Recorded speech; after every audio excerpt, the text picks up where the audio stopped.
افتحي عينك. افتحيها كويس. بطل عيونك.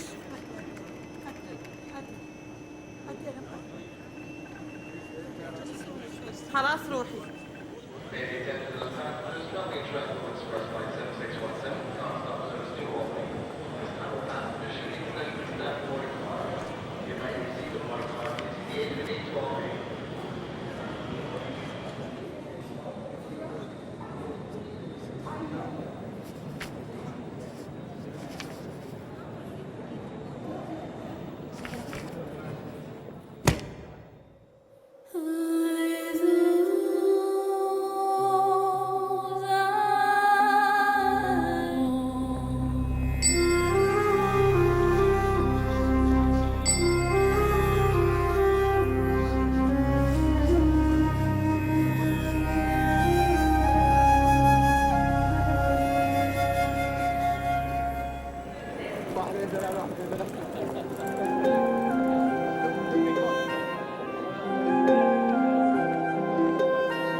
கத்தம்மாவா நீ?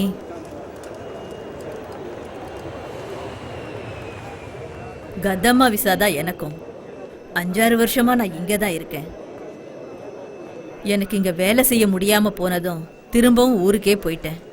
மறுபடியும் கஷ்டம். வெளிநாட்டுல என் மக வேலை பார்க்கறான்னு வீட்டுல பெருமையா நினைக்கிறாங்க. ஆனா நாம இங்க படுற கஷ்டம் அவங்களுக்கு எப்படி தெரியும்? உன் பேர் என்ன? அஸ்வதி. அரபுக்காரங்க வீட்டுக்கு போனா உன் பேரை மாத்திருவாங்க. அவங்களுக்கு தோணுனதை கூப்பிடுவாங்க, இல்ல கதம்மான்னு கூப்பிடுவாங்க. எந்த ஊரு நீ? சேலம் பக்கத்துல மேட்டூர். நான் கோயம்புத்தூர் பக்கத்துல கணபதிபுரம். எப்ப வந்த இங்க? இன்னைக்கு காலையில. நீ இங்க வந்தது உன் ஸ்பான்சருக்கு தெரியுமா? ஃப்ளைட் ஏறதுக்கு முன்னாடி விசா தந்த உஸ்மான் பாய் ஃபோன் பண்ணியிருந்தாரு. அவரும் ஸ்பான்சரும் ஏர்போர்ட்டுக்கு வரேன்னு சொன்னாங்க. வருவாங்க, நம்மள காக்க வச்சு தான் வருவாங்க. சில நேரம் 1-2 நாள் வராம கூட தவிக்க விட்டுருவாங்க. இங்க எல்லாம் அவங்க இஷ்டம்தான். எந்த ஸ்பான்சர் எப்ப வருவான்னு கடவுளுக்கு தான் தெரியும். வா, நம்ம போய் அங்க உட்காரலாம்.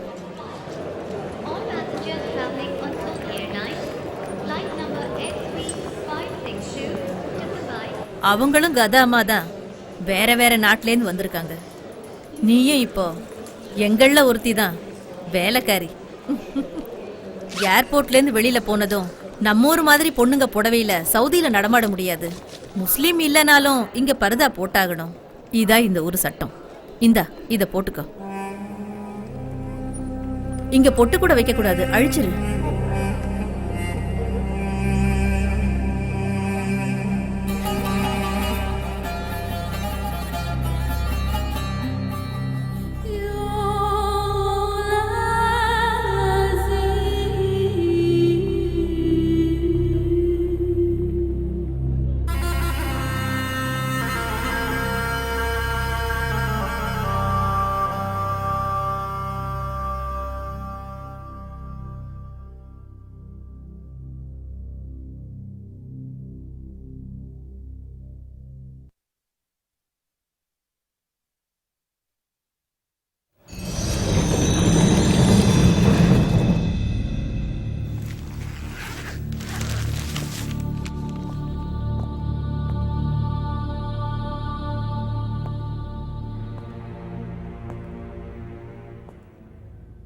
அவசரப்பட்டு நீங்களா ஒரு முடிவு பண்ணாதீங்க. நல்லா நிதானமா பாருங்க ப்ளீஸ்.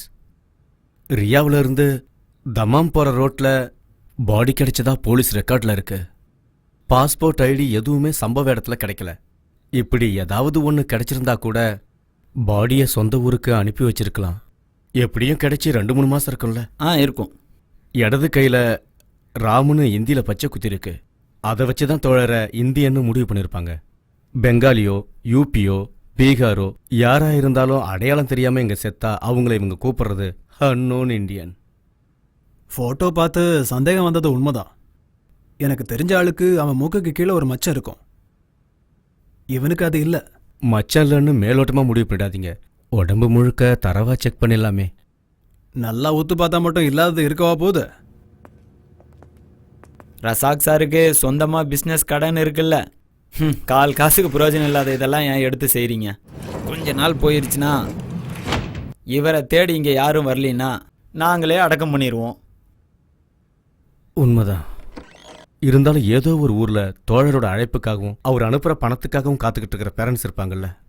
3-4 மாசம் பணம் அனுப்பலன்னா குடும்பத்தை மறந்து கல்ஃப்ல ஊதாரித்தனமா செலவு பண்றாருன்னு இவர் அவங்க தப்பா நினைக்க வாய்ப்பு இருக்கு.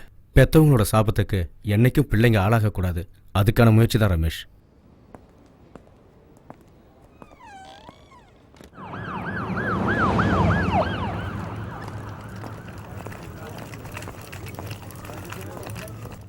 கொஞ்சம் சீக்கிரமா வா. உனக்கு உதவி பண்ணப்ப ஏன் வேலையை தொலைக்க சொல்றியா? கம்பெனில இருந்து 2 தடவை போன் வந்துருச்சு. ஒரு ஹோம் டெலிவரி வேற இருக்கு. என்னாச்சு? யார் பாடின்னு தெரிஞ்சதா? முகத்துல இப்ப மச்சம் தான் பிரச்சனை. என்னது? போட்டோல அடையாளம் காட்ட வந்தவன் இப்ப என்னடான்னா மச்சத்துல குறை இருக்குன்னு கொலையா கொல்றான்.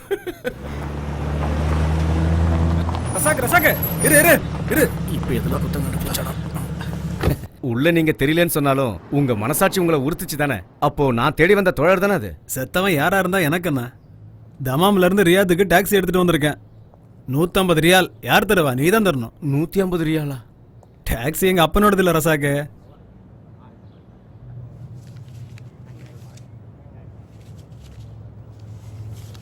நீ கொடுத்த போட்டோ இருக்குல்ல, அது யார் பாடின்னு தெரிஞ்சா நானே உனக்கு ஃபோன் பண்ணி சொல்றேன். அவங்களும் டாக்ஸி எடுத்துட்டு வந்தாங்கன்னா நீயே செட்டில் பண்ணிடு. மட்டுமா? இப்ப என்னன்னாச்சு? 150 ரியால் கொடுத்தா சமாதானம் ஆயிட்டாங்கல்ல? காசு என்ன பெரிய விஷயமா? இன்னைக்கு போனா நாளைக்கு வரப்போகுது. வறுமையில தான் பணத்தோட அருமை தெரியும். ரசாக்கண்ண, நாம ஊர் விட்டு ஊர் வந்து இப்படி கஷ்டப்படுறது எதுக்கு? 4 காசு சம்பாதிக்க தானே.